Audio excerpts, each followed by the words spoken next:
but we will call the meeting to order. Thank everybody for joining us before we go on to our summers and have a little bit of a break with what's been around us. But to keep in line with the agenda, I want to say, from what I understand, there is no public comment this morning. So with that, we'll go ahead and get a declaration of conflict of interest from those that may have one. So if you have a conflict with some of the subject matter we got, would you please raise your hand so Connie and Lori can take note? Got Joe, Kevin and Rolinda both on anything having to do with the state, with the Texas Workforce Commission. Shannon on anything having to do with the Department of Health and Human Services. And Dan, anything with DISD. And Joe with anything for Dallas College. Rebecca, anything to do with Child Care Group. And Magda, anything to do with Irving ISD, not Irving in general, just the ISD. Anybody else? I think we're good to go, Bill. I could probably just recite these in them every time we start a meeting. I think I'm very. From what we've discussed, there is no closed session today with attorneys, so check that one there, and that gets to some brief comments by me, and I'm going to always be brief, but we have gotten a little notice here in the last few days. For some of us who were on a little bit early, you probably heard Lori welcome Shannon for her last meeting. So Shannon Gray has decided to retire from the Department of Health and Human Services. And I want you all to join me in saying a fond farewell to one of our leaders. She's been on the board, Shannon, 2.5, 3 years, I believe. Right. Representing the Department of Health. And it's always, I've been doing this for 10 years now, and I've seen a lot of people come and go. So it's sad to see a member, certainly a representative as Shannon has been to the board, step down. But after 30 years of service, it's well deserved. So congratulations on that. And would you want to share a little bit with what your future looks like? What are you going to be in, some volunteering, or what direction are you going to go? Yes, I am. I'm going to get in there and volunteer. I even told Lori she may see me at volunteering at some of the job fairs. Awesome. But I still have a heart for making sure that we run the state from our perspective. So I still want to be involved in the community. So I wanted to make sure that I let you all know that I really have appreciated being here. I have learned so much from this perspective, and it has taught me a lot, which made me more well-rounded than what I was. So I have just enjoyed just being here listening. It's a lot to take in at one time, but I learned a lot as well. So after 32 years with the agency, I said, okay, it's time to go on to another adventure. So right now I have nothing planned in mind. If things come up, I'm sure I'm going. I just turned 50, so I'm sure something else is going to come up. And I'll make sure to do that. But in the meantime, I will be volunteering in the community. Awesome. Awesome. Well, God bless you and any of those efforts you undertake. And thank you again for your service. Appreciate it. Thank you. Thank you for allowing me to serve. Feel free to join in anytime. You'll probably still get Mario's emails and just pop in as guest, and I sure will. Now, for any of y'all who kind of watched the news over the last week, you may have noticed a little surprise announcement. Dr. Joe, you want to share some information with us, please? Well, I did announce that next year, it's a while yet, but would be handing off the leadership at Dallas College to someone unknown at this point. But it's obviously has been an amazing 7 years, and will be 8 years at the point that I do hang it up there, I think a part of the role here is to realize that you can't get it all done yourself, and to really figure out the best way to set up the organization so that the next person can take it to the next level and be really successful at this work. So looking forward to the next year.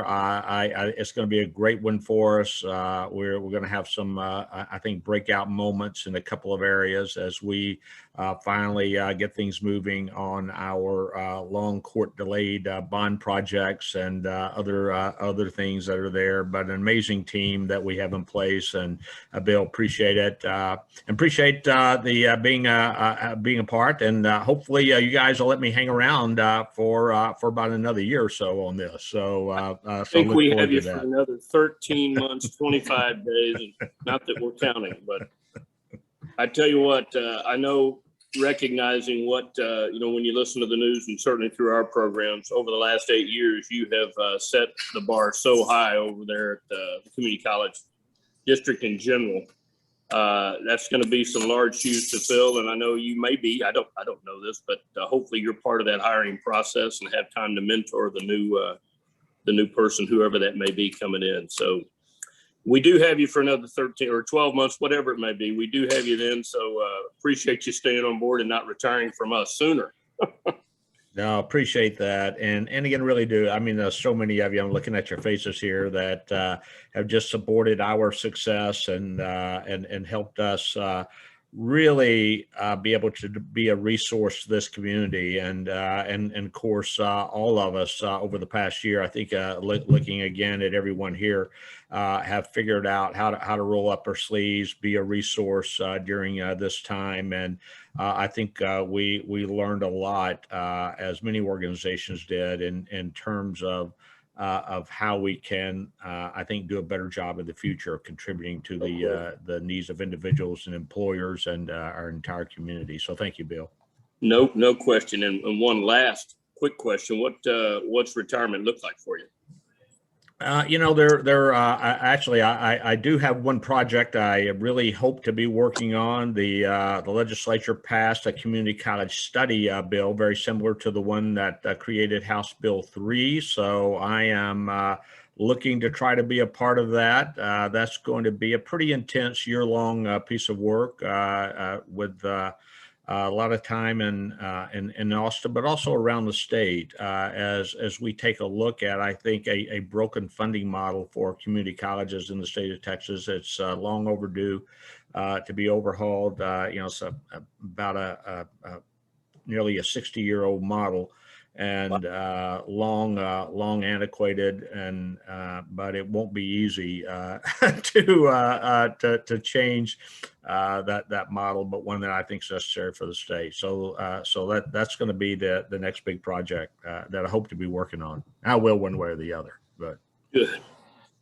Well, we look forward to having you for the next year, and thank you again for all your service, certainly on the board and as it relates to the community college district in general. With that being said, Laurie, I think one other announcement that may come up later in the agenda, but I think a lot of us have received from Laurie and Barbara as well the notification of the NOB conference, the virtual NOB conference that's going to be held June 24th through 26th. It's obviously not near as exciting, probably virtually, as it is in person. But certainly some incredible information and material and breakout sessions that are at NOB that really help educate all of us on what we're doing, what's happening around the country, and it kind of also allows us to benchmark ourselves with others in the around the country. So if you have a chance to register, have time on those days, certainly get with Barbara, with Laurie, and sign up if you can. We'll resend it right after this meeting, Bill. I did want to kind of mention that it's a once in a lifetime.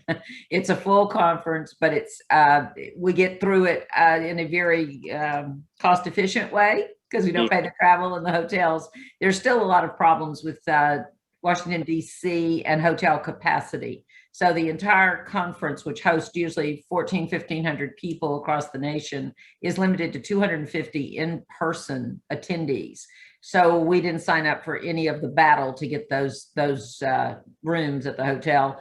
So it'll be the first time and only time probably where as many of you who want to attend are affordable to us. Happy to have you on board. We'll pay the tuition. You'll be online, but the conference usually has amazing, timely presentations from the Capitol. So they'll have I've already met with the Secretary of Education, Secretary of Labor through these organizations. I encourage you, if you can make the time, and Barbara will send it right after this to all members, please sign up and please attend. Thanks. Okay. If you got any questions on that, don't hesitate to reach out and ask. Next action is the consent agenda. So do we have, if everybody has looked at their materials, do I have a motion to move forward, accept the consent agenda?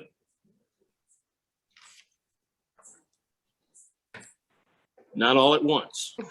So moved. Second. Okay, and pass. All in favor, say aye.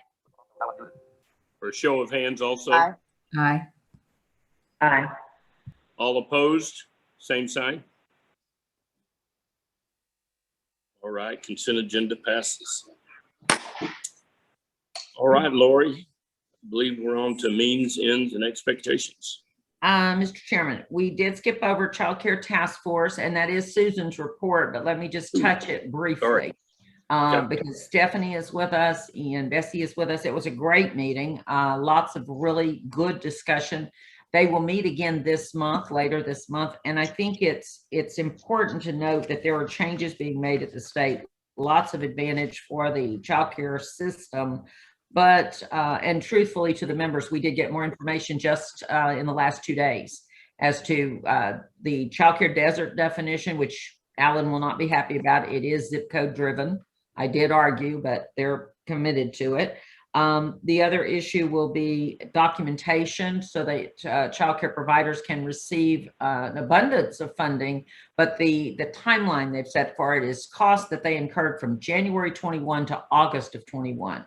So there's time in the past if they have documentation, time going forward. And this benefit has not been limited to just the subsidized centers. It is to every licensed center and licensed day home. And the dollars are pretty significant. I think it was in the $70,000 to $80,000 maximum range for those in Dallas County. So it's a wonderful opportunity. We're going to dig in and keep going. We have some next steps. If you look at page 5, research information, we're going to benchmark against major cities. We don't have that information just yet. Seek partnerships to explore the economic issues in childcare, treat it like the industry it is, and that's something we've been working on a while. Consider 2 to 3 distinct position papers to come from this committee, from this board. And I think that would help because it's a very strong voice.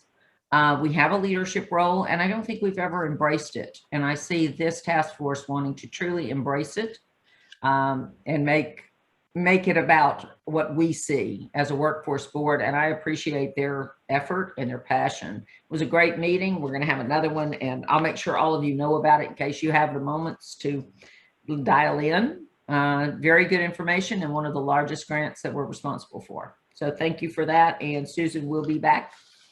So I appreciate it. Thank you, Lori. Appreciate it. Now on to means, ends, and expectations. Excuse me. Good morning. I'm Ashley Verner, Chief Financial Officer for the board, and I have several items to talk with you about today. So let's dive right into the program spotlight on page 11 of your board packet. I think Mario can share that screen for us. This month, we are spotlighting the SNAP ENT grant, which stands for the Supplemental Nutrition Assistance Program, Employment and Training. It's a mouthful, so of course we have another acronym. All right. SNAP grants are provided to assist SNAP participants in finding work. An employment and training program may consist of many different types of components, including but not limited to the following: supervised job search training and support, work fair, educational programs to improve employability, work experience or training to improve employability, or other employment-oriented activities. The United States Department of Agriculture provides states with 100% federal funding for employment and training based on a specific formula. USDA also provides 50% reimbursement for transportation and childcare costs to ensure successful participation in employment and training programs. Our SNAP grants are another one of those different grants we have discussed in the past that run for exactly 1 year. In this case, their service period is from October 1st through September 30th of the following year. The current grant ending September 30th, 2021 had cumulative expenditures as of March of $654,000 illustrated in the bar graph on this page. Our original budget in this grant was actually $1.97 million. Just about a week and a half ago, TWC let all 28 boards know that the U.S. Department of Agriculture will not be sending an expected amount of funding. We will receive a de-obligation of our funding in an amount not to exceed $317,000. So I've put our anticipated revised budget on this page of $1.7 million. Demetria will be speaking more with you about our next steps after having learned about this de-obligation.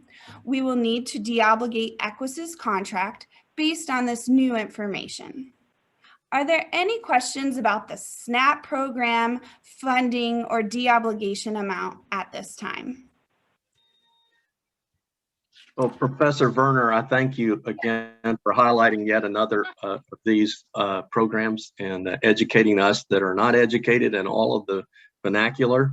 And thanks for taking time to do that. It's very helpful.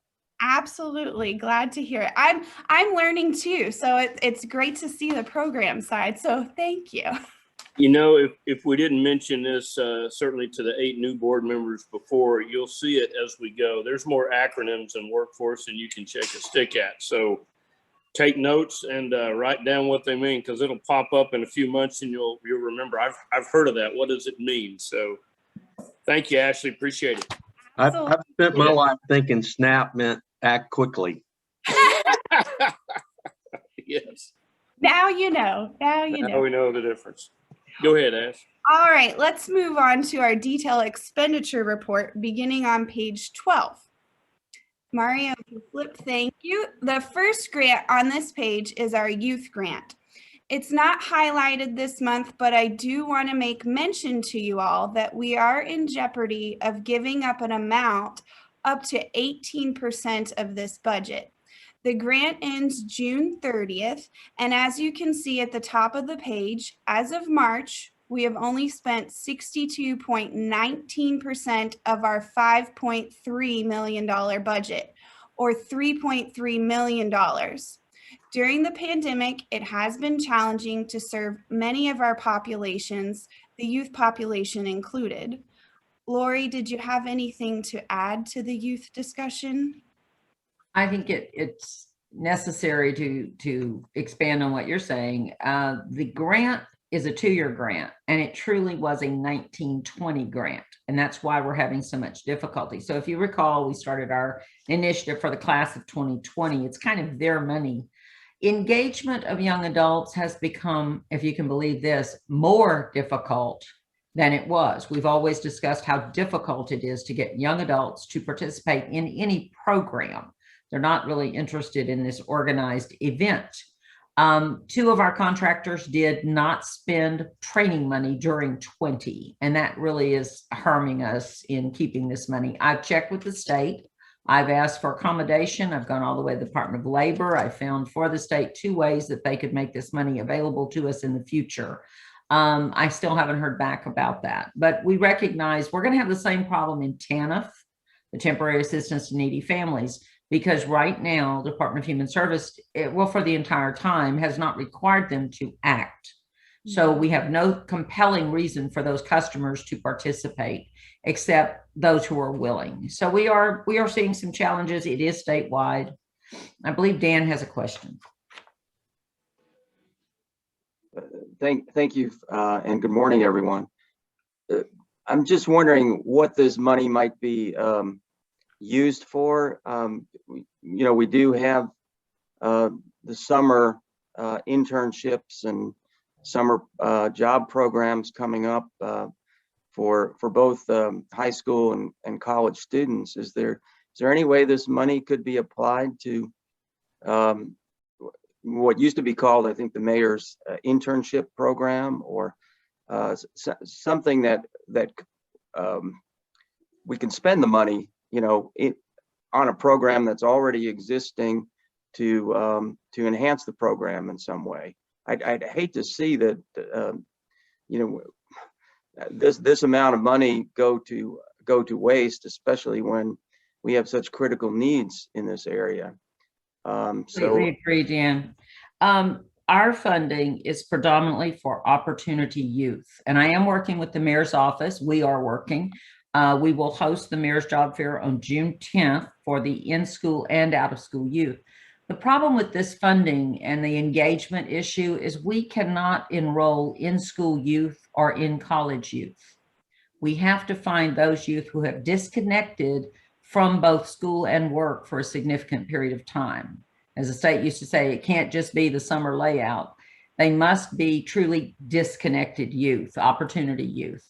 We mentioned in our annual plan in January a complete reboot of that program. It makes it very difficult because I know there would be in-school opportunity.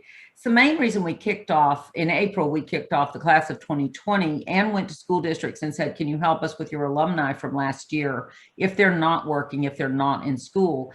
And we don't get a very good response. We've gone on the air to promote it. What we can do with the money is pay wages, which is unusual, but we can do subsidized employment, very much like an old summer jobs program.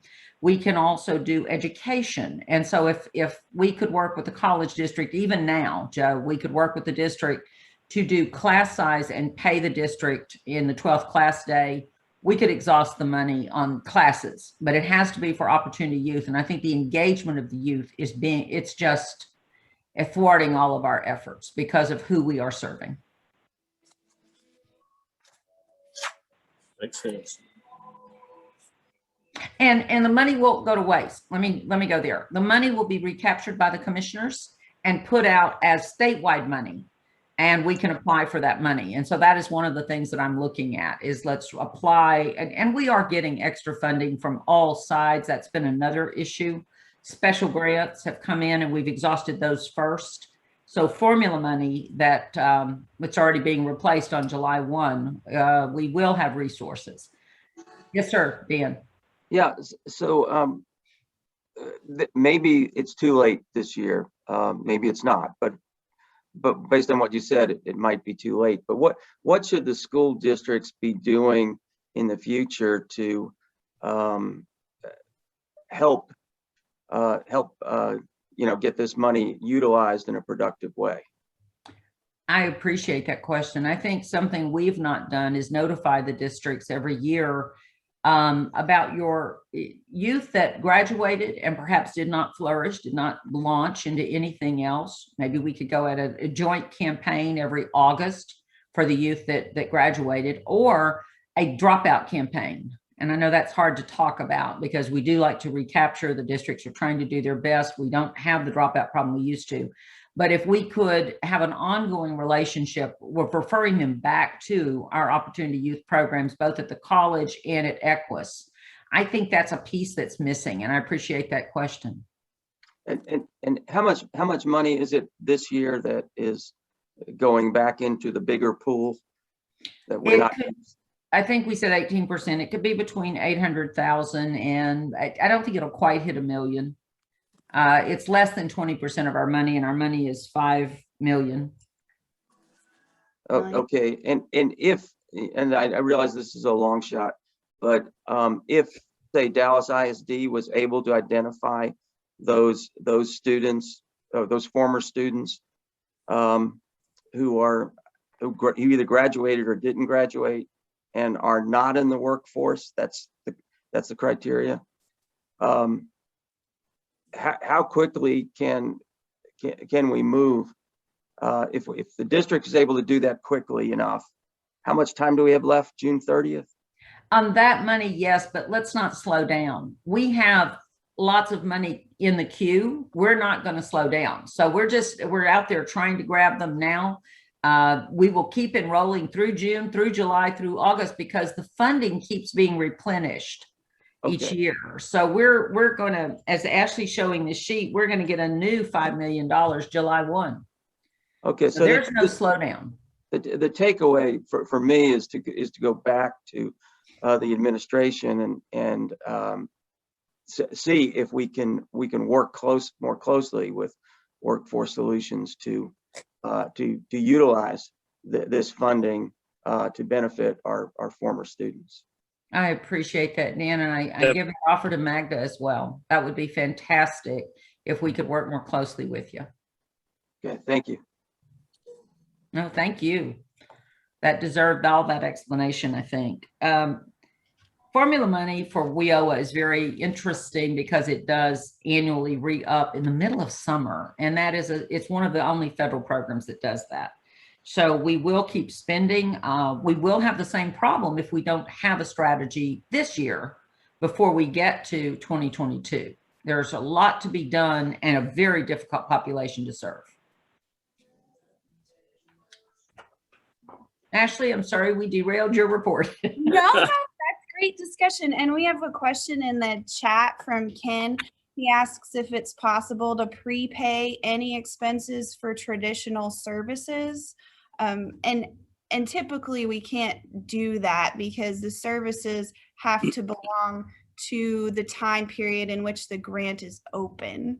Except for one caveat, it's not a prepay. I want to make that really clear. Ashley is completely correct. We don't deal in prepay. However, because of the tuition base of a community college or university that must be paid by the 12th class day, we could continue to pay full tuition up until June 30th for any of the money that's still in that pool. So not pressing, Joe, but anything you could do would be helpful. We could, if we can find the youth, that is the key. Very good. All right, Mario, if you'll share page 13, we've highlighted the Employment Services Grant.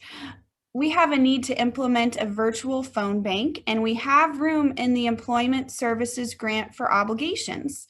I'll let Demetria talk with you more about that later. We've already hit on the SNAP grant at the bottom of the page, and Demetria will go over that deobligation further with you as well. Mario, if you'll flip to the next page, let's also take a quick look at the first grant listed under Child Care Services at the top of the page. That's where we see an $89 million budget. This Child Care Formula Allocation Grant we discussed during our program spotlight at the March board meeting is primarily for the direct child care expenditures or subsidies. At last month's board meeting, Lori mentioned to you that all 28 boards have the opportunity to reappropriate funding from the current year grant ending October 31st, 2021 to next year's grant. After analyses performed by the state and the board, we have agreed to reappropriate $12.5 million from this grant year into the next grant year. Does anybody have a question about monthly expenditures before I share two exciting announcements? Okay. Last Friday, Crow, our external auditors, wrapped up virtual fieldwork on our fiscal year 2020 audit with no outstanding issues noted. Of course, their manager and partner will need to review all of their test work, but the audit process flowed very smoothly this year with the help of our outstanding fiscal team. Speaking of, I'd like to introduce you to a new member of our fiscal team. Roy Kilgore received his bachelor's from the University of North Texas and his master's in accountancy from Texas A&M Commerce.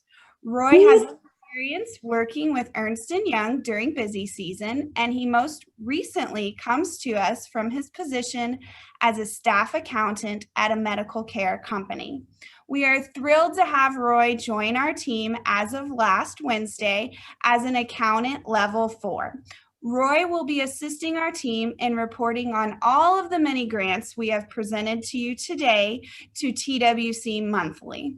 We have Roy on the call today, so Roy, please go to our board of directors. If we could stop screen sharing, it would Yeah. help. Mario? Hold that thought, Roy. There we go. Yeah. Thanks, Mario. Good morning, everyone. I'm happy to be here and happy to be part of the team.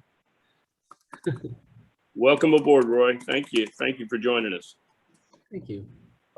Now we can put a name with a face when we get back in person. Yes, sir. We're glad to have Roy. Thanks for joining us this morning, Roy.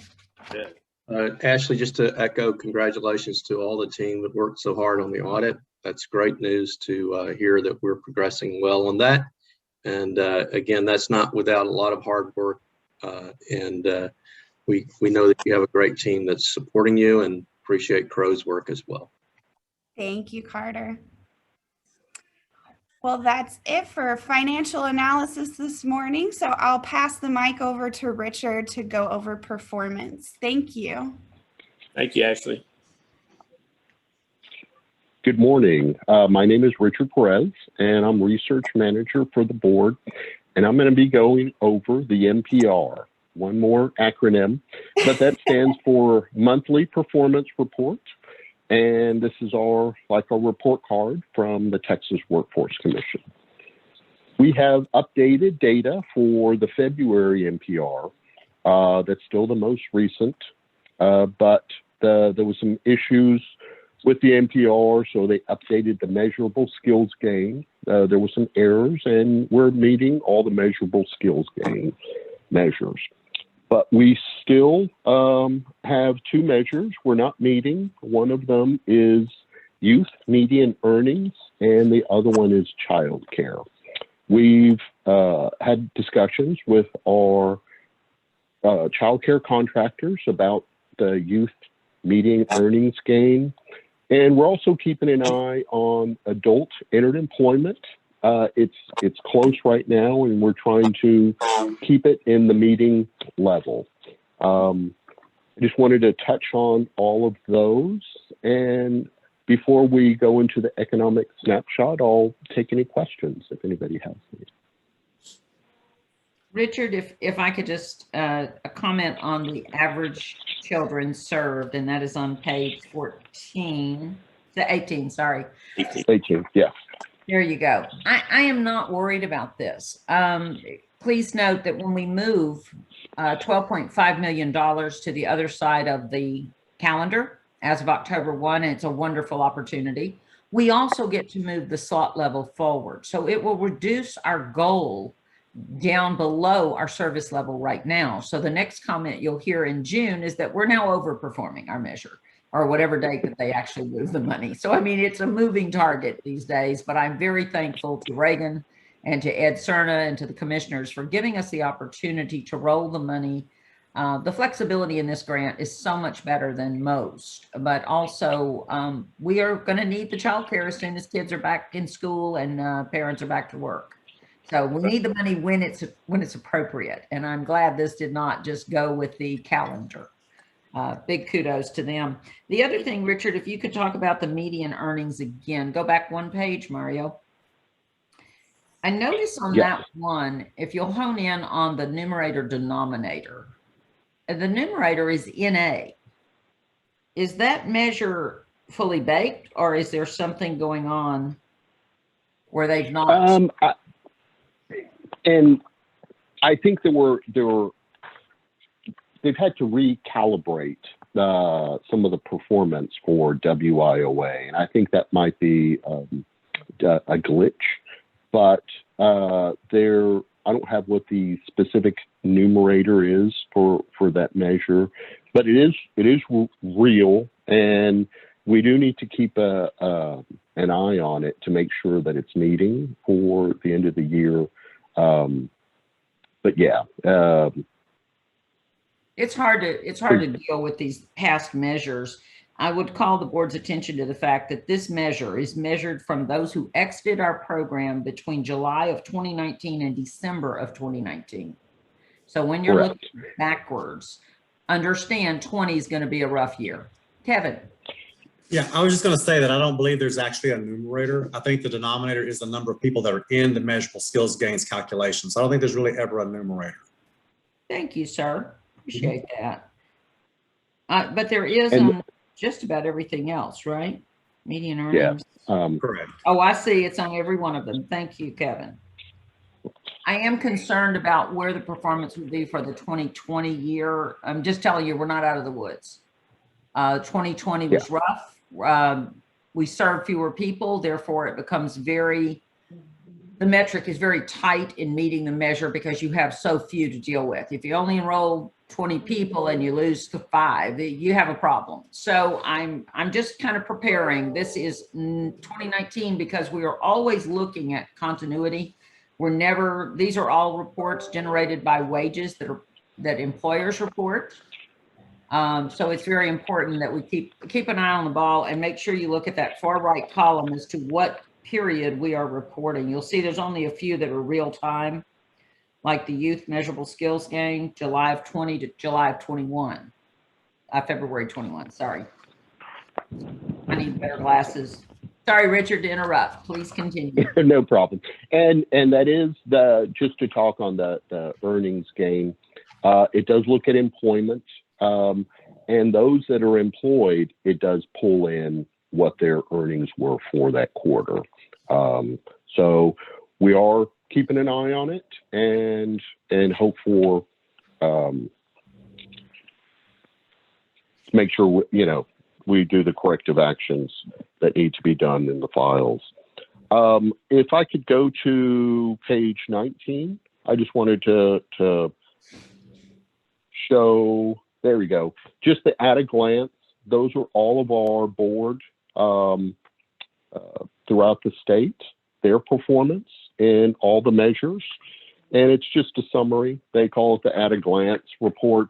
And just at a glance, you can say, see how all the other workforce boards are doing in all the measures. And if you can go to the next page, I think that's where it wraps everything up. Okay. So if there's any questions, I'll take them, or I will go into the economic snapshot. And I want to point out that for as hard as our struggles may be during COVID, to be performing with only 2 and probably ending up with only 1, since childcare will sort of resolve itself, we're making a pretty good showing, especially among metro boards. So we are in that top echelon with, I think we'll finish the year with 1. And as Richard says, maybe a different second measure problem, but you can see how folks are struggling if you look at total measures. Not as many people having a really good time during the pandemic. Performance is a struggle for everybody, just different ways in different places. Now, a lot of people struggling with childcare. Right. So I got to thank Mario. He came up with the snapshot. In this first page, it just looks at some of the characteristics of who is on the file for unemployment in the year 2021 from January through May. Has, the educational attainment, age, race, and gender. The unemployment rate for March, which is the most recent, is 7.2%, and it has been ticking slightly lower every month. And I would hope that continues, and I think it will. We're seeing lots of job postings, and I think we might go into that a little later on today. And if you can go to the next page, Mario. So this continues on the top half. These are the occupation and industry groups of those who were unemployed for 2021. And on the bottom half of the page, what we did was compare some EMSI data for what the growing occupation and industry groups are going to be for the next few years. And some of them line up nicely: transportation and material occupations. There was a big group that came from UI, so I think they could fill in some of those positions. Most of the computer and math occupations, I believe, are IT or software development related. And so I think there is room for everyone to move into some of those occupation groups that will be growing in the next few years. And let's see. Richard, if I can inject a little bit of, Richard was very helpful. He worked through the evening yesterday. I'm taking a call from CBS 11 at midday today. The state pushed it to me, and that's uncomfortable because of what's going on, but they thought that we might do a better job of speaking to the local economy. So we've put together facts and figures for the 16 county jurisdiction, which is, pulling together us, Tarrant County and North Central Texas boards, but it's the economy. It's not about boards. And we've got some really good facts and figures on employment. And let me just kind of throw out a few of the things I'll be discussing with them. We took a picture of jobs that have been posted either in Work in Texas or that Work in Texas has harvested from other systems. And in the last 60 days, 134,000 job positions have been posted just in North Central Texas. That's massive. What we are also noting is that things like software developer, IT programmer, and computer sales are off the charts. I would say at this point, we're looking at more than 7,000 positions that have been posted in the last 60 days in IT. Registered nurses still in demand, big demand, over 8,000 positions for registered nurses. Security in all ways, warehousing, those are popping in at nearly 2,000 jobs each. Janitorial and cleaning, eliminating maid service is over 1,200, and telemarketers over 1,000. So those work from home conversations can occur. There are definitely jobs out there.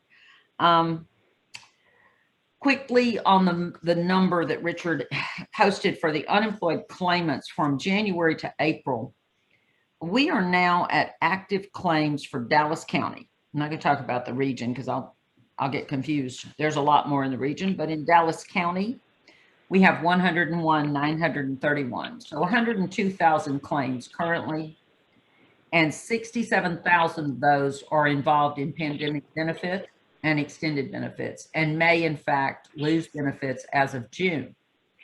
So we have an ample supply of workers. What we have is a mismatch. But I want to make sure we don't make assumptions about who is receiving pandemic benefits. Richard found over 5,700 in our number are self-employed. We may never see them back into the number. They may go ahead and, reaffiliate for employment. They may move back to self-employment, consulting work. People may retire. We're not really sure who's in the number. And that is something we're going to keep pursuing. The state did not have a report because what I was interested in is prior wage. What were they making before the pandemic? What did the last job pay? And that will give us some indication as to how to support returning to the workforce for, at this point, the original, I guess it'll be 67,000 people that will get notice in Dallas County that they need to come and work with us to replace themselves in the industries. Last time we had this kind of displacement, 2009-10, we had to actually start something called a whale group because there were so many people displaced who were previously making over $500,000. And we had 12 that were making over $1 million. That's not this kind of displacement. This displacement is peculiar. It defies definition. So I'll just keep ginning the data, working with Richard and Mario. They do amazing work at trying to get us into this storyline. We still have an inordinate number of people of color and women who are displaced, and we got to do our best. That's one of the reasons I want to call a phone bank for both inbound and outbound calls. I think people need a lot more folks listening to them and helping them individually, as do our employers. We know, and I've talked to our contractor, we're not doing the best that we can do. We have got to pick up our game. So more people tending to more people in Dallas County, that's our plan. I've given the judge some thoughts about the ecosystem, the no wrong door concept, about partnering with more, not just us in the chamber and the community college, but more grassroots partners around the community to help us get to these people. They are not coming into our system. Beyond the youth, we still have a problem connecting with workers who believe that they are not marketable. And I mean, Rolinda pointed out before we came on, we were talking about the number of jobs that are going wanting. And she says, I've got 2 assistant jobs at VR. So working for the state of Texas, really good job. And all they require is a high school diploma and somebody with the ability to interface with people, treat people well, and help them to, access services. It's very distressing that folks are just having a problem defining themselves in a career path, but that's what we're here for. So I'll leave it at that. I'll send you the link after the CBS show on Saturday, but questions for Mario, Richard, me? Well, we are digging in. Yeah, Lori, I just wanted to thank Lori. She made a presentation to Councilman Casey's Black COVID Task Force, and Richard happens to sit on that as well. And I'm pleased to hear that you're lifting up the Black and Latinx people of color, because we know that they are many of them that are low to moderate income, are low skill, low wage, and the last to recover from the labor market and the pandemic. And so I think this data, and while we are seeing growth in some of the other sectors, we have to be intentional about our focus and efforts on making sure that they recover to the labor market. So thank you for all that you're doing, and happy to hear you chime in on that piece of it as well. Thank you. Thank you, Michelle. I'll turn it back to Richard. If there are any closing comments, Richard? No closing comments, but we are always looking at what the new jobs are. Every week I run something for the last 7 days, what the job trends are, and they mirror almost perfectly for 60 days, just in lower numbers. But we are trying to figure out where we can place people. So we'll give it our best effort. And I will turn it over to Demetria for contracts.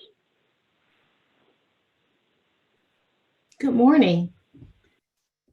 I'm Demetria Robinson, Executive Vice President, and it is my pleasure to introduce our newest member to our contracts team, Samuel P.J. Lopez. He's our new contract administrator for Adult Education and Literacy Program. PJ brings his workforce experience and perspective to our AEL program with his wealth of knowledge in the Dallas market, along with his established relationships with our AEL consortium partners.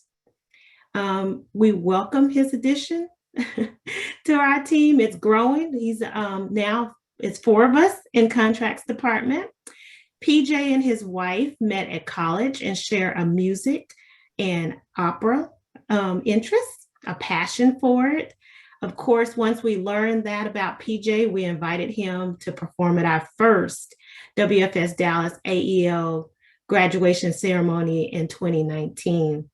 We are so excited and welcome PJ experience, his knowledge, and his eagerness to our collaborative team. Welcome, PJ. If you have a few words, share with us. Well, good morning, everyone. Thank you so much for that introduction. And I'm happy to be here, happy to be a part of the team, ready to get to work. And so nice to see everyone here this morning. And thank you, Demetria. You are so welcome. Welcome aboard. Welcome aboard, PJ. We'll move into the contracts and agreement items on pages 23 and 24. We are seeking board authorization to amend the existing FY 2021 Equus Workforce Solutions contract for the management and operations of the workforce system.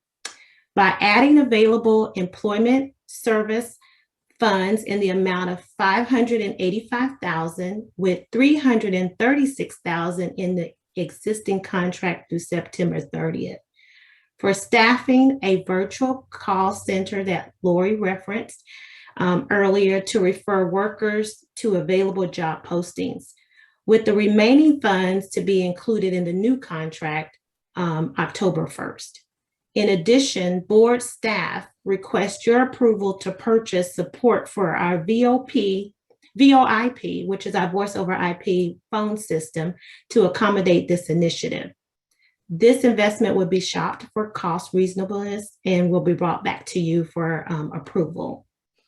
In addition, it is necessary to deobligate approximately $244,032 of SNAP funding from the EQUIS contract that Ashley mentioned previously. TWC notified all boards that they would not be receiving an expected amount of funding from the U.S. Department of Agriculture. This funding was included in our grant and in turn awarded to EQUIS.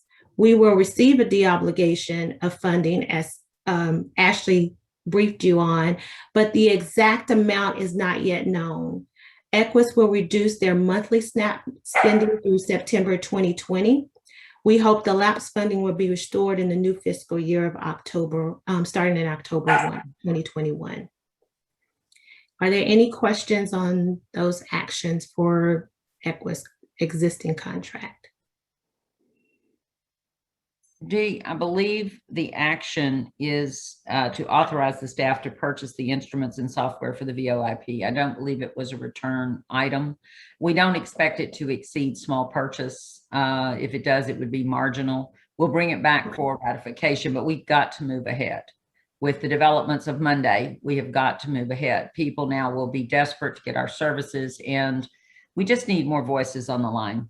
Our phone system is also expiring in January in terms of its coverage from Mitel, the Mitel system. And so we would have to have been shopping for one later this year.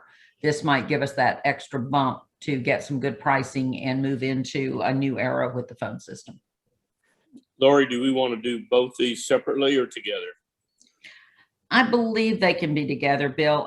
Unless you object to the call center. I think the call center was in our plan before the announcement, but now the announcement makes it urgent to get a little more bandwidth in terms of how many people can be in our system at a time. I'm very concerned that people will begin to stack up on us. And we can do the phone bank even before the Mitel phones, but we need a rolling system. And we know our friends at Child Care Group have done an amazing job with their phone bank. I call it the Hilton reservations of childcare. They just don't miss a call and they don't miss an answer. Now, training the team is also an issue. Training up the EQUIS team to be a call center and using a lot of these temporary employees. The state is in favor of the temporary employees. I asked about increasing our state employees, and at this time, they would rather we use the money in temporary services. Okay. Do we want a motion on this first one then right now from the call center? Yes, sir. I think the next motion is a light touch. So yes, on this one, if we could do this one. Okay. Do I have a motion to accept the recommendation as written? Stephanie? So moved. Thank you. Joe, second. All in favor, show of hands. Sorry. Make sure your hand's in the screen. Sorry. All opposed, same sign. Any abstentions? And the recommendation passes. And I'll note the abstentions, I believe Kevin and Relinda both. Is that right, guys? Yes. Thank you. All right, Demetra, go ahead. Okay, the next items are a briefing on the incentive matrix for the 2021 EQUIS contracts. First is the workforce system operations matrix. The matrix are determined each year based upon the board's performance targets set by TWC and available funding.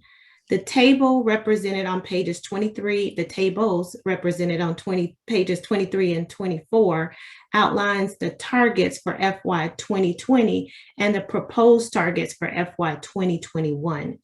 The shaded areas are goals with adjusted targets and or no associated target. The last column represents the proposed performance target for 2021. And I'll kind of go through those quickly, and we'll be able to answer any questions that you have with Richard's assistance when it comes to performance. Claimant reemployment within 10 weeks has now been defined by TWC and will apply to claimants whose 10 weeks start date is January 1st, 2021 to June 30, 2021. Due to the lag, this data will be available in the April MPR and we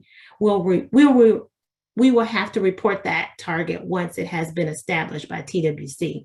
We know what the definition is, but we don't know what the target is. Is that correct, Richard? That is correct. Okay. Yeah. So we'll share the information when we get it. All right. And Dee, just for the record, in looking at the pandemic benefits and the regular benefits, and I think Richard, both would be included in this measure, we've seen about a 17% return to work rate through the first part of the year.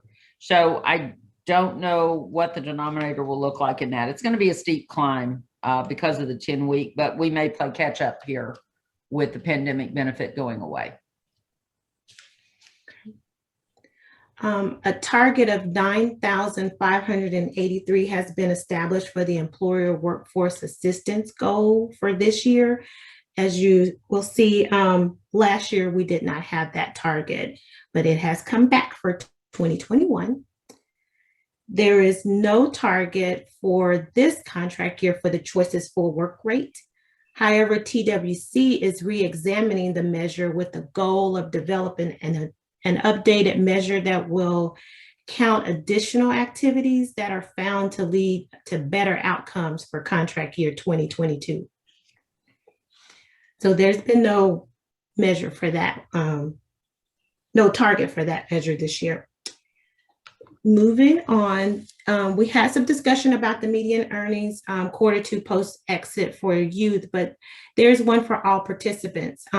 There's no goal there's no target for that goal this year, but it has been established for each specific WIA program. So you'll see it in adult, dislocated worker, and youth, which is what the youth one is what we were not meeting right now. So that's a little bit different from the previous year. The additional goal added this year is the measurable skills gains for each WIA program, which is adult, dislocated worker, and youth. We have had this measure in our AEL program for the last couple of years now. So we're kind of familiar with it, but now it's rolling over to our regular formula programs.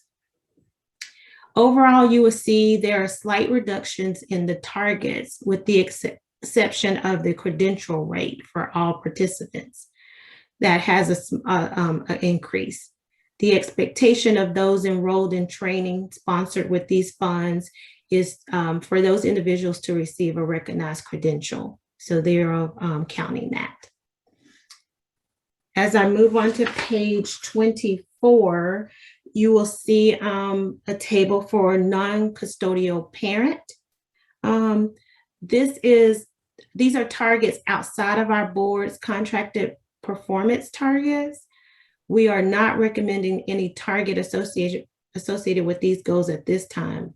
Thus, it kind of mirrors the Choices performance target as well. As you may recall, the FY 2020 incentive matrix was modified due to the pandemic and was payable on the cumulative February 2020 final performance report. Only if EQUIS met 90% of the target, they earned 100% of the incentive percentage rate of risk. This will also need to be determined in our negotiations with EQUIS and will need board approval as well. Are there any questions on any of those goals and targets that we're proposing as of right now? Our main purpose for this discussion was that it is complex. It's very critical to the performer. The EQUIS depends on that kind of earned incentive.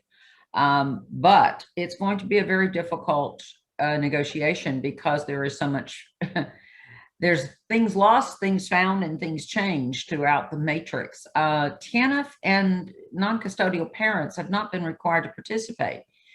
You should be more worried if we had spent all the money on fixed cost. So there's a lot of things that will occur in TANF, very unusual. We do get a 13th month to spend TANF, but they are allowing us, and that'll come up in the next report, to move some of that money to a different function. And we will be interfacing with the school districts with some of that money. So it's a tough time. We're learning a lot about how things worked for years and years and years, and disruption is the game right now, finding our way through the disruption.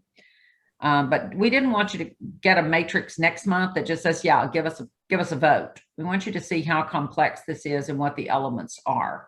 If you'll notice, most of the standards are pretty high. Texas does not go with the bottom number. They're hitting at 60, 70, 80%, depending on the measure.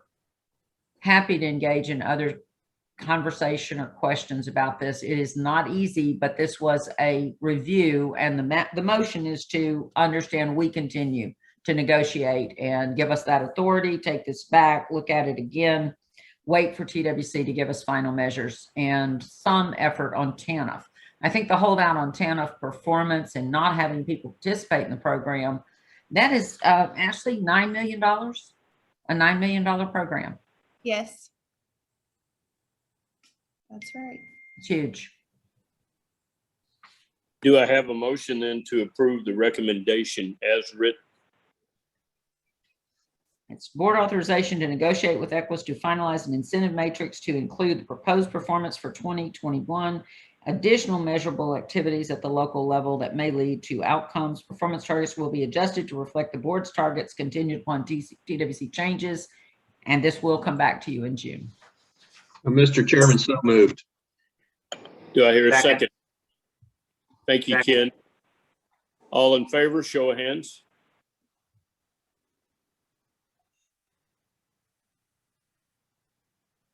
All opposed, same sign. And any abstentions? Relinda and Kevin and Shannon. Anybody else? Okay. Thank you so much. And the recommendation passes. Thank you. I think we can move on to Connie next. Thank you. Good morning. Good morning. I'm Connie Rash, Senior Vice President. I'm presenting Oversight, Policy, and Procurement this morning. If you'll turn to page 25 of the board packet, the first item that we're covering is the multiple broker procurement. We released this procurement on April 8th, and the multiple brokers included healthcare for a small group, risk management insurance, and real estate leasing. We received the proposals back on April 29th. A team of reviewers reviewed based upon the scope of services, demonstrative competence, and qualifications/experience. For risk management, we received one bid from our existing broker, Marsh & McClellan Agency, and upon review, they met the threshold for selection. For healthcare insurance for a small group, we received only one bid from Marcantel Insurance Services. The staff reviewed and we requested a new process seeking specific costs for the 2022 staff health insurance with a variety of options. The cost of insurance is variable based on group size.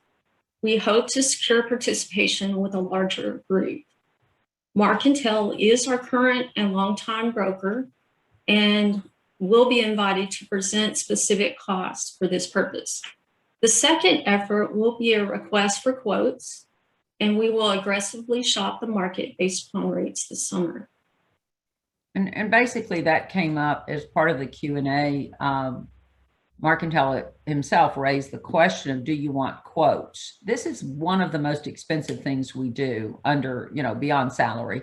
And I think it's time that we recognize we're just continuing in the same circle. So our plan is a request for quote during the summer.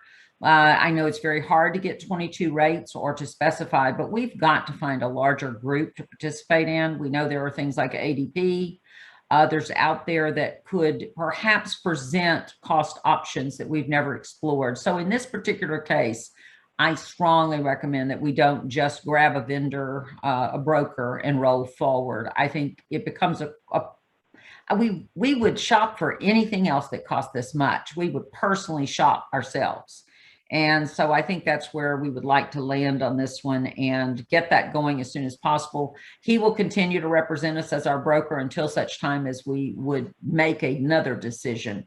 But hopefully you agree with that. It's worth looking at, especially with all of the changes in the marketplace. Sorry, Connie, continue.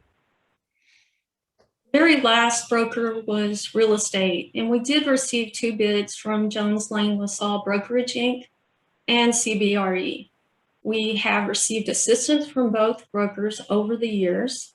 To determine the best fit for WFS Dallas today, we hope to hold in-person interviews with the 2 brokers with the assistance of the Finance Committee.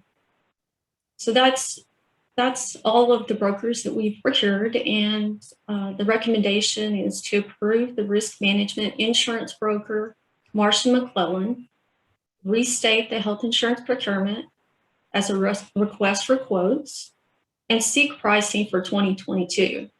And then lastly, host in-person interviews of the 2 real estate brokers with the assistance of the Finance Committee.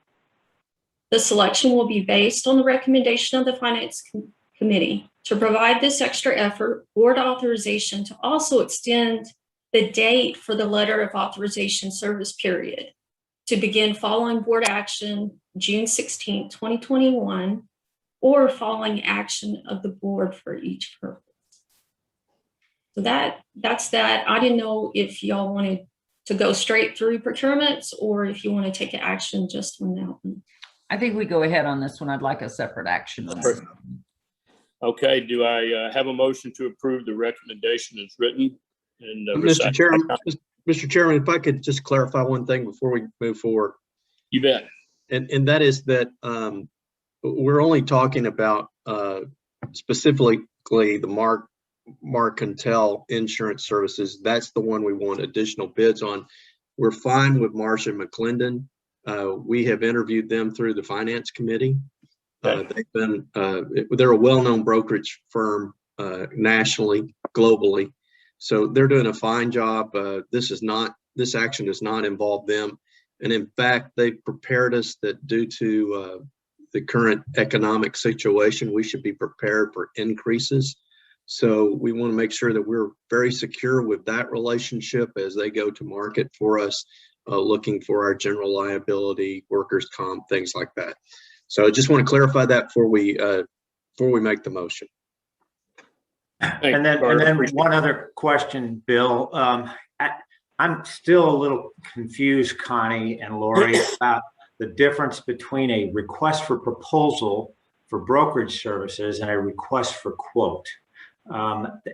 That doesn't fit in the vernacular in the world that I've lived in the past. So I'm just curious, can you go into a little bit more depth about that? Because I'm not really sure where you're heading there. Sure, Ken. A brokerage service is usually, they will represent us in all things. And we do not determine, like with real estate, what leases we're going to be needing in the next 3 years. So choosing a broker for 4 years, and Mr. Marcantel has been with us for over 25 years, I think. He even raised the point, well, do you want pricing? Because it's too early in the year for pricing. We have never looked at it that way. But in fact, when you pick an insurance broker for healthcare these days, you're isolating to a period of time. Let's select that broker and move forward. And you have no idea what their depth of pricing will be. We've been confined to a single unit, a 26 to 30 person unit. and we can't seem to get out of that place in terms of money. So a request for quote would be now to restate it, to give them our census, our past history, our current plan. It's different than a broker procurement. And that's all we did initially was a broker. But when you say give them, is them Marcantel? It will include Marcantel. It will be a request for quote from multiple sources. So it could be a direct bid from Blue Cross Blue Shield. It wouldn't be a broker procurement anymore. It would be pricing for insurance. It requires a lot of information. And the number of covered lives is 25 to 30, did you say? Yes, sir. It's small. And Ken, your you know options, that is. yeah, your options in the marketplace will be very limited. So is there any way though that we can become part of a different group? And that is our concern. Can we, you know, I wish we could blend in with other nonprofits. We've looked at that, other workforce boards in the state, other chambers of commerce. There's so many of us out there. If we could get that aggregate bid and expand the, you know, the pool for risk, that is a concern. Okay. Any more questions? And just on CBRE, Jones Lang LaSalle, fine companies. They came in pretty much equal. I mean, there's a point differential. We adore both. They've both done very good work for us through 30 years. And we simply would like the committee to make a decision. This would be a 4-year commitment to a single broker that then would represent Workforce Solutions Greater Dallas in any of our relocation. And I think right now, since we are looking at our different footprints, maybe we do renew Mesquite. Maybe, I mean, we get a new lease in Mesquite. Maybe we don't. I think it's a time that we need to just make sure the committee is comfortable with who our broker is and that we can count on them to find us the space necessary. Any more questions? And do I have a motion to approve the recommendation as Connie stated? So moved. Thank you, Ken. Do I have a second? Michelle, I second the motion. Thanks, Michelle. All in favor, show of hands.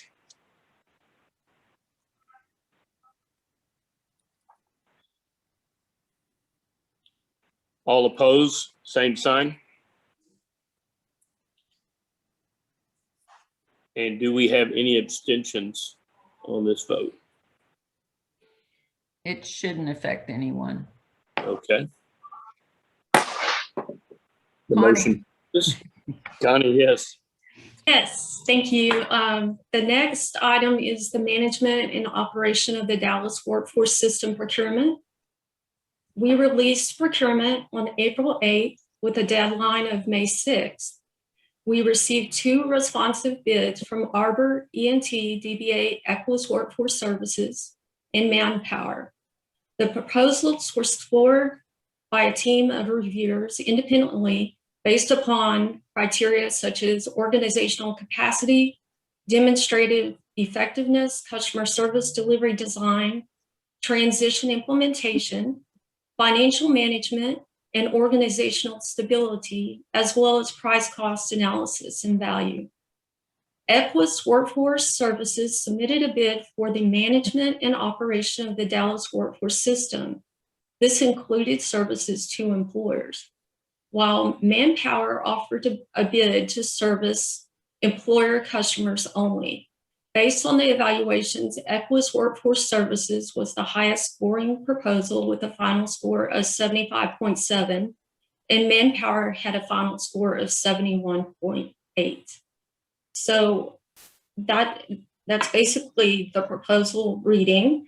And I'd like to make a recommendation to negotiate and contract with Equus Workforce Services to provide the management and operation of the Dallas Workforce System. And this is beginning October 1, 2021 through September 30th, 2022, with an option of 3 additional years based upon acceptable performance each year.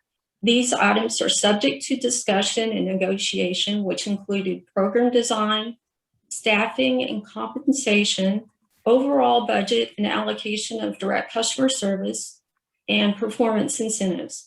All costs must be reasonable, allowable under the rules, and allocable to multiple grants. So is there any questions at this time? I want to go on the record, 75 is not a banner score.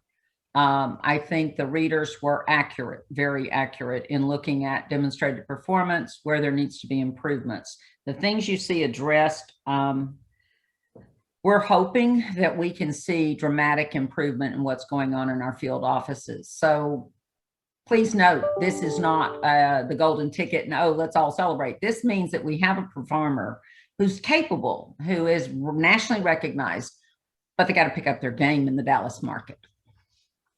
We have talked about this recently with Equus, and Lori and her staff are going to keep a close eye on performance for sure. I can guarantee that. And not only, I mean, we may be theoretically at this time, if we vote on it, locked in through September, but if measurements aren't made during that time, we'll be meeting with Equus and get them straightened out. Because I was going to say, 75, having been in that realm throughout my entire educational career, I know what a 75 means. And it wasn't that impressive either. So do I have a motion to approve the recommendation as written and stated by Connie with regards to the board authorization to negotiate with Equus? So moved. Thank you, Ken. Do I have a second, please?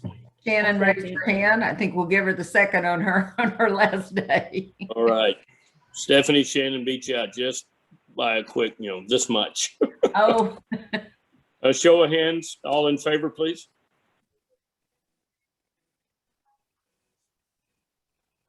Okay. All opposed, same sign. And again, any abstentions?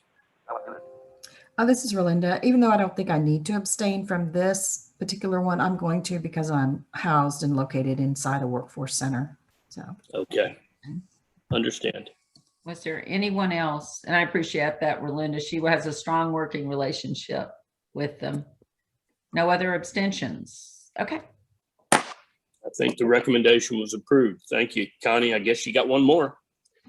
Just one more. It's on page 26. For policy, we're bringing back the tuition reimbursement policy. If you remember back in March, the board approved the amendment to our reimbursement policy, adjusting tuition costs to $3,000 per calendar year with a lifetime of $10,000. With the rising cost of university tuition, we're suggesting to revise the calendar year cost to $5,000 per calendar year. So that's pretty much what we're going to amend our handbook to include pending board approval. So the recommendation is board authorization to amend the Workforce Solutions Greater Dallas Handbook regarding tuition reimbursement as presented. This is for the staff and it's $5,000, but we still have the maximum of $10,000. I'll make the motion. Thank you, Rebecca. Do I have a second? Thank you, Christina. All in favor of the recommendation as written and stated, show of hands. All opposed, same sign. And any abstentions on this? All right, the recommendation passes. Thank you, Connie. Lori, I think you're up. Unless Connie wanted to touch on, let me just touch real quick because it's more mine than anybody else's. On page 27, you've got the monitoring reports. Things are doing well in spite of pandemic. Our monitors are staying focused. They're doing a lot of virtual work, and we probably will see the state monitors again in November. But something that I'll bring to the board in a closed session, and I'm not sure if it will be available June, it will probably be August. And I wish Jason Oliver was on the call today. AT&T has been with us most of the month of May. They were commissioned by the Texas Workforce Commission to conduct a Texas cybersecurity framework assessment of all 28 boards. And they have about 6 more boards to go. The analysis consisted for us, it was a formal 11 hours of interviewing staff and our contractor, QNet, who does our technology. The report remains confidential and will only be shared with the board and our attorneys. And we do have confirmation that this item can be confidential under open records, open meetings. Be aware, we did not do poorly. We were not the best out there. Our failings had to do with documented policies and procedures, but not particularly a problem in what we are doing. So I think we are more mature than some boards in this respect. It was a 5-point scale and they're trying to get all boards to at least a 3. We will come back to the board in closed session just to discuss plans going forward. We know one thing we've got to do is formalize the policies and procedures, both at our level and at QNet, how they do our backup. I think pressure testing our system was probably something we weren't doing. So there's a lot of information. I don't want to get into further discussion here. We have concluded, when they conclude all boards, there will be a wrap-up report, and then individual reports have to be peer reviewed. So much like the audit Ashley mentioned, we did well. We were not horrible, but we were not stellar. We're holding our own. And we aren't going to discuss it in public because we don't tell people where we do have our omissions. But it was an interesting exercise and then some. It was quite 46-point questionnaire with subcategories. And our team, Connie and Alex, loaded documents for about a week. And then we spent about 11 hours in interviews over 3 days. It was very comprehensive. Our contractor, QNet, did a wonderful job and was participating throughout. I'll bring that back to you when the report is available. And I think it'll be very beneficial for our system overall. And I thank the commission for bringing AT&T to the table. Moving on, the hottest item on my agenda is job search.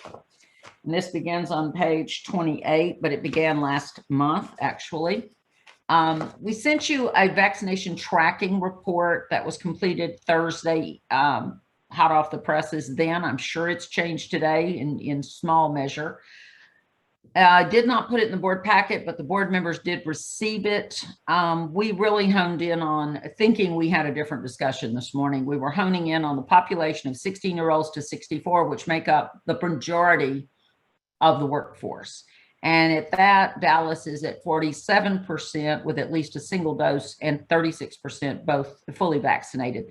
I was so impressed that El Paso is doing as well as they are doing on single dose. They're up to 63% of that 16 to 64 population. That's something we've really got to work on, is vaccination rates, especially in light of the decision Monday that pandemic benefits now will go away on the 26th of June. I mentioned earlier, that's about 67,000 of our claimants in the Dallas County area. That's huge. I have to say, we have to return to work search. I think that is the only decision today, is to return to work search so that we can help people to find something in addition to what they're doing now, as that $300 a week will disappear. That's $1,200 a month. Please understand, this doesn't mean that's the number of families that are being affected, because in many cases, one parent is working, one parent used to work, but is now getting $300. I think we have to look at, and we don't have enough information about who is affected. I think that's one of the reasons for a call center. We need to find out. We need to do outbound and inbound receipt of calls to make sure that we are not assuming everybody wants a warehouse job or everybody wants an IT job, both ends of the spectrum. We need to do a little more digging in who will be affected and how they will respond. Not everybody's going to come back into the market. I think the Fed is thinking we will lose 20%. That people will do other things. We will have retirements. We will have, hey, I've got along this long with less. We can get along with less. Let's talk about a 2-parent family with a small child. Don't want to put my child in childcare right now. And oh my, it costs so much until they're in school age. Maybe we don't go back to paying childcare and having 2 wage earners. So many choices and decisions and different scenarios. We are not going to generalize, but everybody needs to know that money is going. The earliest, even if you take action today, as we propose, let's please recommend the job search returns and that we have a mandatory 3 job searches per week per customer in the Dallas market. The state can affect that on May 30. Bill had asked me to check, and I spoke to the head of UI. Clay Cole is an amazing asset to the commission. The man has just been amazing to me. Any calls I have made, he answers directly. Any emails, he answers directly, and he advocates for customers who have problems. He said the best they can do if we call it in today and say we're returning to 3 will be May 30th, because they have to give notice to the customers, particularly new claimants must receive a 2-week notice. So I don't want to just cut to the chase, but you've seen all of the information. There are ways that people can work with the commission for waivers, but it won't affect the pandemic as I understand it. But there's still a very large number of people on regular benefits and extended benefits. And we're getting calls. I got a call yesterday from a former employee that's just been laid off. So there's a new wave of layoffs that have to do with right sizing post-pandemic. Once people went home and once we saw who you could get along with and without, I think we're going to still see people coming off the rolls. The pandemic benefit is a different matter, and it will expire prematurely in terms of our plan. Everyone thought September 6th as the federal, and now we're seeing state by state. The need for workers is driving this. A robust economy in Texas is driving this. And we're seeing it. You've heard the figures. Jobs are going wanting and jobs are paying. The governor was correct in that. We see more and more $15 an hour jobs. It's a talent war. Got to go with what you pay people, what the benefits are, and the culture and environment is going to be the selection process. People want to know that they're going to end up someplace they're happy to work, and that work will be meeting their needs. And that can be everything from I'm working now that the judge has been kind to introduce us to the Restaurant Association in a different way. And they're asking questions about Dallas 24-hour Dallas. And why don't we have childcare for people who work 6 p.m. to 6 a.m. And it's not in the marketplace. It's things we have to develop. So a lot of information that was sent out to you. It's all very important. It explained a lot more about the UI system and what was afoot. But the Monday choice, to say benefits will go away the end of June, I think makes it incumbent upon this board to resume 3 job searches immediately, or as soon as I can work it into the Texas Workforce Commission notification.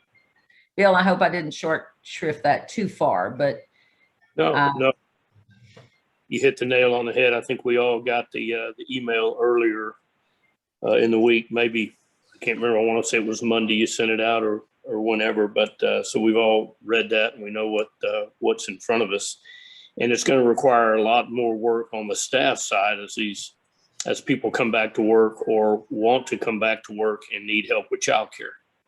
That's where I think we're going to be. Our next focus is certainly getting job opportunities for those that are ready to come back to work, and then answering that question: what do I do with my kiddo during the day or at night when I'm working?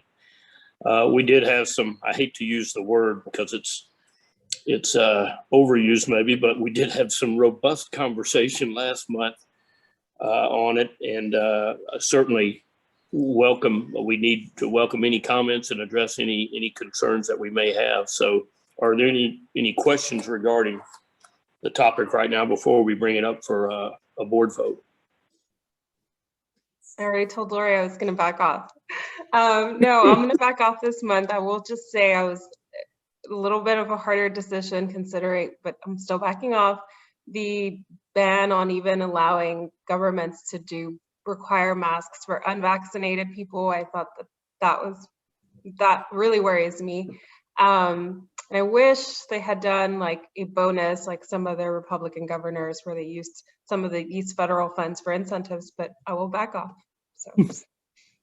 No, I certainly know or hear where you're coming from, Rebecca, and it makes sense. There's still across the board, we want people to work, but there's still a lot of confusion across the board of how each and every one of us address what's going on. So every opinion is important, and every opinion is so noted. So with that being said, do I have a motion to approve? I just want to touch on one thing that matters deeply. Yeah. Our contractors are not, we haven't cleared this yet. I need to talk to the commission. They probably will inform us Friday. Because the mask mandate has evaporated in all public environments, there is a question about workforce centers and workforce boards. So Equus has returned our staff to the centers as of last month. We're working appointments only, we're controlling the crowds, et cetera. But we will have a problem, I think, with workers who will be uncomfortable that we will no longer be able to require masks at the door. We were requiring masks and providing masks for anyone who came in the centers. And truly, our centers can be tight. So I think we'll stick with the appointment only. But Rebecca makes a good point about the mask mandate. It was comfortable for tight government offices. I'm pretty sure the state will tell me that as a quasi-governmental entity handling funds for the state, we cannot require the mask. But we are also an independent nonprofit corporation. So I'll run that one. I'll run it through John Dickey. John is on the phone with us this morning. Kevin, I don't want to put you on the spot, but where do you think this falls? Any suggestion? I'm not sure at all. I have no idea. I think it will be discussed though on Friday. Thank you, sir. I think so. I will check too. Will our staff be wearing masks? Our staff will be allowed to wear masks, but their employers will probably, like the state of Texas, anyone who doesn't want to wear a mask and has not been vaccinated could be serving customers who have health difficulty. I mean, those are the kinds of risks we run in close quarters. And it is a concern for everyone. I'm all about freedom, not a problem. Don't want to wear it, don't. But when you get inside a government office, and I know like some of the state major offices are so tight that if you just open the doors and went back to business as usual, yeah, you're going to have a spike of some sort. So this is what we're up against. But thank you, Rebecca, for bringing up the mask issue. I did not address that as it affects our contractors. Our staff does not greet customers. The workforce board staff, there's some 27, 28 of us now. We are not getting that flow of customers, and we are in and out of our offices. But our workforce centers, they're like retail. They're front and center. So we value them. And Lori, I just point out on the private sector, there is significant conversation about the way to treat vaccinated versus unvaccinated, vaccinated employees, vaccinated contractors. And this is as complex as implementing the protocols in March of last year. It's just the return to work strategies are just as complex. And in fact, I've seen some cities, even Santa Clara or San Jose, California, that requires employers to keep track of the number of vaccinated versus unvaccinated. So this is a very fluid situation as we go back to work or back to the office setting and how to handle employees and contractors. And so it's really confusing. CDC is one way, other agencies are other ways. It's very complex. So I applaud you for hanging in there and figuring it out with the rest of us. Thank you, Carter. And I see that Dan dropped into the box. Dan, if you want to speak to that, talking about the obstacles for school districts. I think it's June 4th or June 6th, something like that. From that point forward, they can't require masks of students or teachers or workers. And it's a problem for everybody. Dan, do you want to? Well, I just put that in the chat as an example of what Dallas ISD is doing, that essentially after June 4th, we're encouraging the use of masks. And I think that's what, I think encouraging is a good word. Even at our call centers, don't make it can't be a requirement now, but encouraging the use of masks is a very good way to put it, and let people judge the way they want. Any other comments or questions?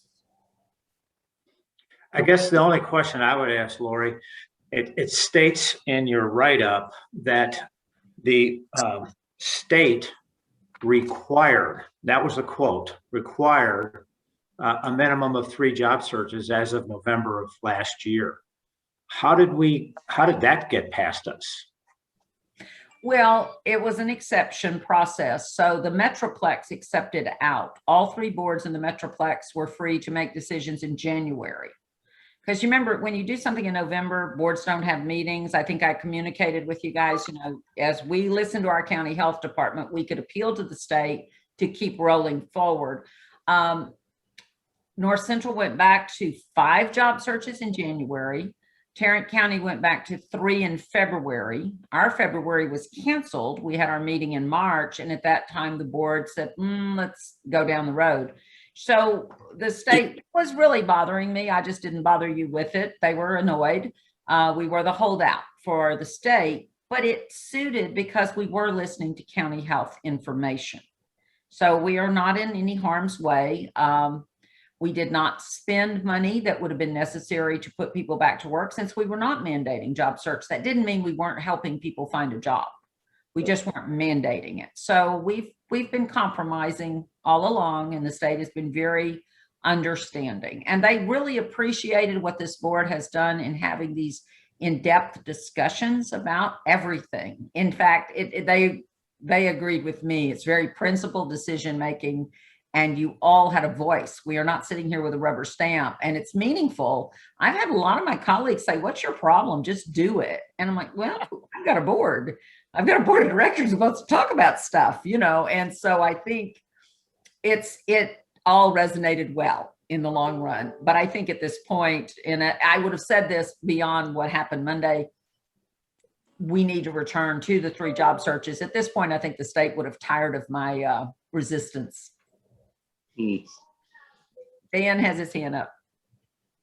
Yeah, I wanted to say the other thing that has changed since last month is that the libraries are now open. Yes. And you know, I think last month we talked about, or in the data, that 40% of our families are not connected, and that's one of the highest rates in the country. And so when we were making this decision last month, the only way for families who are not connected to do a job search was to basically go to the library or go to one of our facilities. And now that the libraries are open, the impediments to doing a job search are less than they were before. Thank you, Dan. That's very true. And I was surprised that the library stayed closed this long, but this is universal. A lot of city libraries did not open across the nation until this last month. Are there any other comments, questions? Then do I have a motion to approve the recommendation for the job search policy reinstatement? So moved. Stephanie? Second. Motion. Ken, second. All in favor, show of hands, please.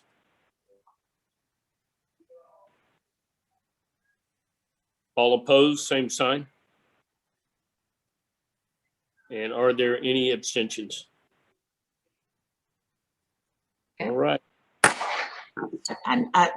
Recommendation is approved. Mr. Chair, I noticed Rebecca, it was kind of like, we appreciate you, Rebecca. Rebecca, what are you laughing for? It was a tentative. Really, that's what this board is about. I mentioned it last week or last month.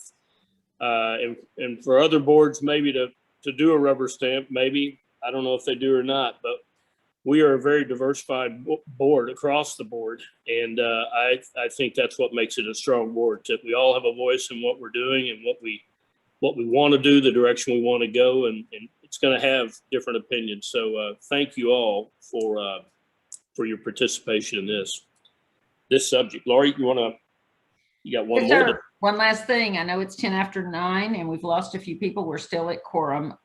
Education Outreach Specialist Program on page 30. This is a fabulous asset. I think our system needed it a long time ago. We were not part of the pilot. There were several boards, like 4 or 5 that were. We will join that effort as hiring 1 to 4, depends on how many we can find, workforce education outreach specialists. We will use the TANF funds have been approved. And as I mentioned, that's $9 million we have out there, and no customers being forced through the gate. We're simply having to rely on voluntary participation from TANF customers. So moving some of this money to hire education advocates who would they're going to be trained by the state. They have to be employed by our contractor. They can't be employed by the board. And this is so frustrating because I'd rather they were board employees, but we'll play by the rules. They have to be employed by Equus. We will give them our biggest effort on this because we know this has been necessary for a long time. This 1 to 4 people, depending on what we can come up with, will be trained by the state and will be out there to distribute labor market information on career demands, enable students and their families making career decisions that lead to marketable skill graduation. Tools include, but not limited to, information regarding high growth, high demand occupations, opportunities in training in middle skill jobs, pre-apprenticeship, registered apprenticeship options, internships, technical, community college, career skill jobs, pre-apprenticeships. It goes on and on and on. They're going to be the catalyst we have not had. If you remember, we worked with Dallas Promise. We worked with a lot of education organizations to try to get information into the schools consistently. This will do it. Our people will be able to contact all of and I believe it's 19 school districts that touch Dallas County, and consistently deliver to those districts labor market information, something to empower families. We're saying 8th to 12th grade. We can go anywhere we want to define it. After we talk to the districts, we will need a commitment from every district to work with us. That will be done at the board level. But this is a whole new game if we can close this gap in using what we know about workforce down to the counselors and the families consistently so that people can make better decisions and share in the tools that we use. TWC has a phenomenal treasure chest of tools. They just don't know how to use them. And so that will be the point of these 4 people. Magda, I don't want to put you on the spot, but are you receptive to something like this?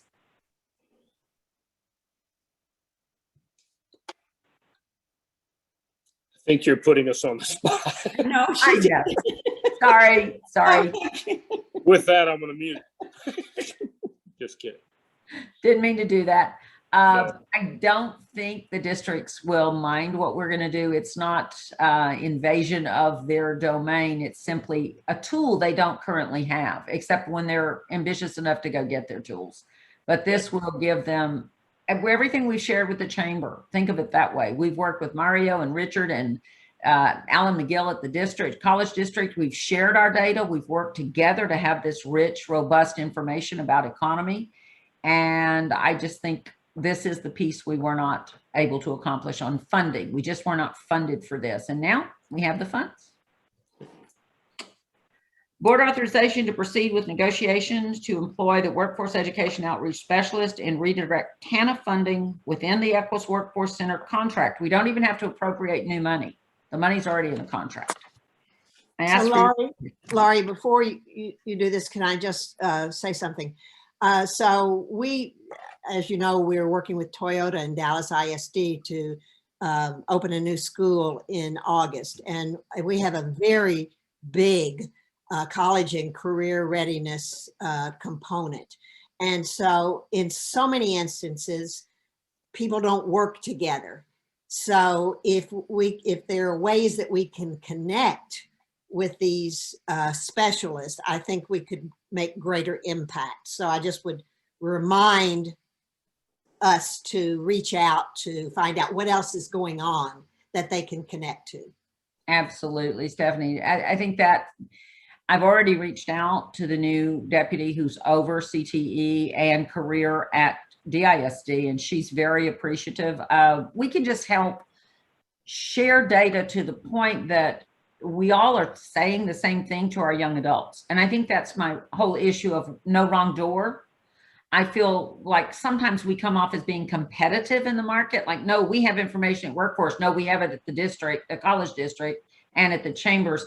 We all need to get on the same page. So that is our goal, give data and support. And it may lead to the districts being able to ask us for things on demand reporting, very much what we do for the chambers when they're talking to an incoming employer. Richard can tell them what kind of job workforce they can expect and what they'll pay for it. I think those kinds of things will just become a rich exchanging dialogue. There's no authority conversation here. I agree with you. We have to find agreements with each district on how we can best support them, because not all districts are the same. Thank you for that. So, Lori, you're looking for a motion, I believe, aren't you? Yes, sir. A motion to approve the recommendation for board authorization to proceed with negotiation to employ workforce educational outreach specialists and redirect TANF funding with the Equus Workforce Center Management contract for this purpose. Dan, did you have your own was music? that a motion or? I'm just wondering, do we still have a quorum? I believe we're Okay, right right at the edge. Let me see. 1, 2, 3, 4, 5, 6, 7, 8, 9, 10, 11, 12. We have 12, and John Dickey, how say you? We are down to 24 members. We do not have 25 in terms of total to get to Yeah, with the retirements. I can bring it back down in June, but I really need a nod of some sort. Does the majority agree to do this? Because these folks have to report to training. The state didn't give us much notice on this, and they're going to start training in June. Well, John. I'm personally in favor of this. I just wanted to make sure that we had the quorum. John, do you want to? Yeah, if it's the full quorum and no abstentions or opposition, you're fine. Okay. So moved. Thanks, Ken. Second. Bessie, second. Thank you. All in favor, show of hands. I think All everybody's opposed, hands up. same sign. No abstentions. Laura, you recommend it? Yeah, recommendation passes. Thank you. And we will bring a ratified activity back to you in June just to make sure, but we do need to move on this. Thank you so much. Today has been very productive, and we appreciate all of you. Thank you all. Appreciate it. And Laura, when is our next meeting? Are we off? We're scheduled for June 16th, Connie. Is that where we were? I'm sorry. Madam Secretary's mic is off. June 16th. Yes, sorry. Third Wednesday. All right. So we will see you all next month before any kind of summer break. Thank you all again for this morning, and you all have a great rest of the week. Talk to you next Take care, month. everybody. We're Thanks, adjourned. Shannon. Shannon, have a great retirement. We'll see you at the next job fair, though.